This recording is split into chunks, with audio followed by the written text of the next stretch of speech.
Sir ये बताएं कल कल क्या क्या हुआ था और अचानक से फिल्मी स्टाइल में पूरा वाक़या हुआ।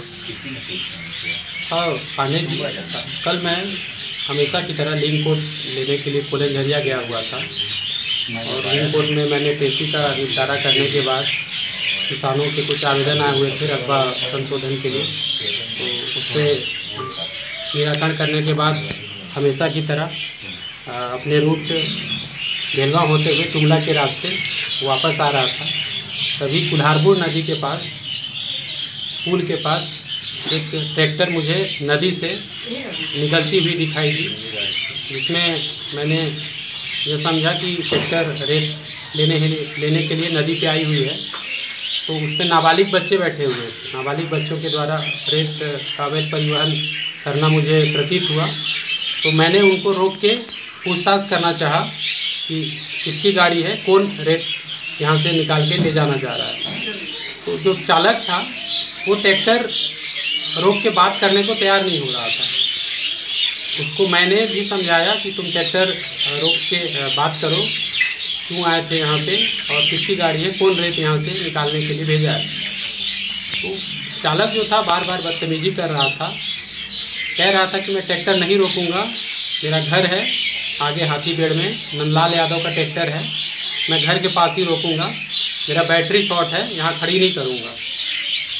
उसको हमने समझाया कि आप ट्रैक्टर रोक के बात करो, किनारे लगा दो।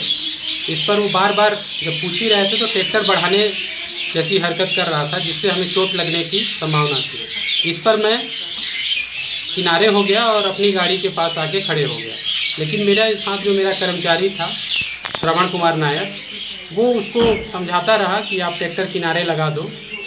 उसकी गाड़ी में बेलचा रखा हुआ था, जिससे हमें लगा कि वो रेत लेने आए थे और नाबालिग बच्चे थे, इसलिए मेरे द्वारा उनकी जांच की जा रही थी। इससे पहले भी मुझे कॉलेज झरिया में लोगों के द्वारा शिकायत मिला था कि हाथीबेड़ की जगह पे कुल्हारपुर नदी पे लोगों के द्वारा अवैध रेत निकाला जाता है और आपस में विवाद कर रहे हैं रेत को लेने के नाम पर। दूसरे गांव रेत ले जाने नहीं देते हैं। इसके द्वारा स्वाभाविक रूप से मेरे द्वारा पूछताछ उनसे की जा रही थी, लेकिन वो मानने को तैयार नहीं था। गाड़ी नहीं रोकूंगा बार बार बोल रहा था, जो करना है कर लो, मैं किसी को नहीं जानता, जो भी हो घर के पास ही रुकूंगा, ऐसा बोल रहा था। इस पर मेरे प्यून ने उसको बताया कि तहसीलदार साहब हैं, जांच के लिए पूछ रहे हैं, आप गाड़ी किनारे लगा दो। तो वो अपशब्द बोलने लगा कि मैं तहसीलदार कोई भी हो, मैं किसी का नहीं सुनता, और मेरे नाम से तहसीलदार का नाम लेके भी गाली गलौज करने लगा, अपशब्द बोलने लगा और ट्रैक्टर को अचानक से बढ़ा दिया आगे। इससे वहाँ जो प्यून उससे बात कर रहा था उसको लगा कि मुझे चोट आ सकती है और स्वाभाविक रूप से उसको गुस्सा आया, क्योंकि गाली दे रहा था बच्चा। तो दबाने की कोशिश की क्या ट्रैक्टर से उसने? जी, वो अचानक से उसने गाड़ी बढ़ा दिया था, बात कर ही रहा था वो प्यून, तभी उसको लगा कि चोट लग सकती है और अपशब्द बोल रहा था। तो स्वाभाविक रूप से उसको गुस्सा आया और बच्चे को उसने एक थप्पड़ मार दिया। वो तो थप्पड़ उसको लगने के बाद वो बच्चा गाड़ी से उतर गया ट्रैक्टर बंद करने के बाद और ज़ोर ज़ोर से चीखने चिल्लाने लगा और मारूंगा पीटूंगा धमकी देने लगा। मेरा क्षेत्र है, हाथीबेड़ में हो तुम लोग, मुझे कोई आज तक हाथ नहीं लगा है, तुम कैसे मार दिए, गाली गलौज करने लगा और धमकी देने लगा। तब मैंने अपने प्यून को बोला कि आके गाड़ी में बैठो, और वो गाड़ी पे बैठा और हम लोग वहाँ से निकल गए। इस पर वो पत्थर से पथराव करने लगा गाड़ी पर और दौड़ाने लगा, फ़ोन करके लोगों को बुलाने लगा कि आओ मारपीट हो, मारेंगे इनको, पीटेंगे। तो मैं वहाँ से निकल गया और इसके बाद फिर मैंने बीडीसी जो क्षेत्र के हैं कृष्णा यादव, उनको खुद फ़ोन करके सारे वाक़या की जानकारी दी कि ऐसे ऐसे हुआ है, रेत लेने के लिए आए थे, तो पूछताछ कर रहे थे, इस पर बदतमीजी कर रहा था वो लड़का। तो उस पर प्यून ने उसे थप्पड़ मारा है, जिससे वो धमकी दे रहा है, मारने पीटने की बात कर रहा है। तो उसने बताया है कि उसका भाई नंदलाल यादव आपके साथ है, तो आप उनके समझा दीजिए। इस पर कृष्णा यादव ने बोला कि सर आपकी उपस्थिति में ये हुआ है, तो आप वहीं रुकिए, मैं आ रहा हूँ वहाँ पे, आप सुलझा दीजिएगा। तो रात हो गई थी, अंधेरा था और वो मारने पीटने की धमकी दे रहा था, लोगों को इकट्ठा कर रहा था। और बीडीसी कृष्णा यादव ने मुझे वहाँ रुकने बोला, तो मुझे नीयत ठीक नहीं लगी, तो मैं सीधे अपने घर जाने के लिए ड्राइवर को बोला फरसाबाद मुख्यालय। पहले मैं सोचा था कि धान खरीदी जो चल रही है, जिसका हमने बैरियर माटीपाड़ छर्रा पे उड़ीसा से अवैध धान आवक को रोकने के लिए लगा रखा है, उसका निरीक्षण करते हुए मैं वापस आऊँगा। लेकिन ये घटना होने के बाद मैं ड्राइवर को बोला कि सीधे घर चलो। हम धीरे धीरे अपने घर की ओर फरसाबाद मुख्यालय वापस आ रहे थे, तभी मेरे ऑफिस से गौरी शंकर यादव जो एसडीएम सर के ड्राइवर हैं, उनका फ़ोन आया मेरे नंबर पे और उन्होंने बताया कि सर उसने मुझसे पूछा कि कोई विवाद हुआ है क्या। मैंने उसे बताया, उसने मुझे जानकारी दी कि वो लोग आप लोग का पीछा कर रहे हैं। जैसे ही उसने जानकारी दी, मैंने उससे बोला कि आप थाने में सूचित कर दो।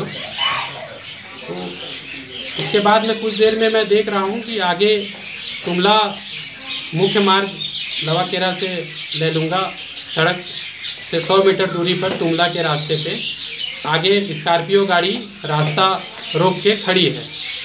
गाड़ी को देख के मैं पहचान गया कि ये बीडीसी कृष्णा यादव की गाड़ी है। मैंने मामले को समझते हुए उतर के उनसे बात करनी चाहिए कि आप लोगों को समझाओ कि मारपीट न करें, इसके साथ माफ़ी मांग लेगा। लेकिन बीडीसी उतरे कृष्णा यादव और उन्होंने मेरा हाथ पकड़ लिया और मुझे एक तरफ लेके अपने हाथ पकड़ के मुझे अपने साथ रखे। और मेरा जो तब तक पीछे से गांव के लोग हाथीबेड़ से जिस लड़के के साथ ये वाक़या हुआ था, उसका नाम नरसिंह यादव है, वो अपने लोगों के साथ पीछे से आ गया और पीछे से भी गाड़ी अड़ा के हमको घेर लिए। और उस गाड़ी से और स्कॉर्पियो जो कृष्णा यादव बीडीसी की है, दोनों गाड़ी से 10 से 15 लोग वहाँ पे हमको घेर लिए। और जो मेरा कर्मचारी है श्रवण कुमार नायक, उसको गाड़ी से बाहर निकालते हुए गाड़ी का शीशा मार के तोड़ दिया गया और फिर उसके साथ सभी के द्वारा मिल के मारपीट की गई। और डंडे लेके आए थे, डंडे से उसके सर पे वार किया गया। इस बीच मैं बीडीसी कृष्णा यादव को समझाता रहा कि आप बोलोगे तो शांत हो जाएंगे, आप मना करो, एक थप्पड़ ही तो मारा है, इसकी जान चली जाएगी, सभी लोग मिल के मार रहे हैं। मतलब माओ लिंचिंग की स्थिति थी क्या? जी, मतलब माओ लिंचिंग की स्थिति हो गई थी क्या? मतलब लिंचिंग? जी, बलवा जैसी स्थिति हो गई थी। धमकी दे रहे थे, किस क्षेत्र में थे पता नहीं है क्या, तुमको कैसे मार दोगे, कोई भी हो, तहसीलदार हो क्या, दादागिरी करोगे क्या, दुनिया भर की धमकी दी जा रही थी। मैं वहाँ पे शांति रहा मामले की सिचुएशन को समझते हुए और बार बार आग्रह कर रहा था। आपके साथ ही मारपीट हुई? जी, मुझे बीडीसी कृष्णा यादव ने हाथ पकड़ के रखा था। लोग भीड़ वहाँ पे थी तो मेरे तरफ भी दौड़ते थे, लेकिन सामने आके रुक जाते थे और फिर धमकी देते थे, गाली गलौज भी कर रहे थे। और जो कर्मचारी है मेरा श्रवण कुमार नायक, उसके साथ लगातार मारपीट की जा रही थी। इसी बीच किसी ने मुझे आके जोर का धक्का दिया और शायद हाथ से मुंह के पास किसी ने वार भी किया। जबड़े पे उसका दर्द है मुझे और होठ पे भी आपने थाने में इसकी शिकायत की? कट के मार्क्स हैं। तो मैं नीचे गिर गया खेत पे। तो जब मैं नीचे खेत पे गिर गया, कीचड़ था वहाँ, और वहीं से फिर मैं इनको समझाता रहा कि छोड़ दो। तब तक वो जो मेरा कर्मचारी है वो उनसे छूट के दौड़ के मेरे पास आ गया। और जब मैंने उसको देखा तो वो खून से लथपथ था और दर्द से करा रहा था और बोल रहा था, सर बचाइए मुझे। तो मैंने बोला कृष्णा यादव को कि बहुत इसका खून बह रहा है, चोटिल हो गया है, अब छोड़ दो इसको, अब और मारपीट मत करो।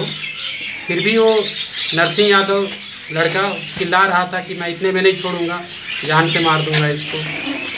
और सभी लोग ऊपर से देख रहे थे। मैं उनसे आग्रह कर रहा था कि जाने दो इसको, इलाज कराना होगा, हॉस्पिटल लेके जाऊंगा। बार बार समझाने निवेदन करने के बाद थोड़ी देर में ये लोग बोले कि चलो अब। तो गाड़ी अपनी लेके गए वापस। इसके बाद मैं अपने कर्मचारी को लेके हॉस्पिटल आया।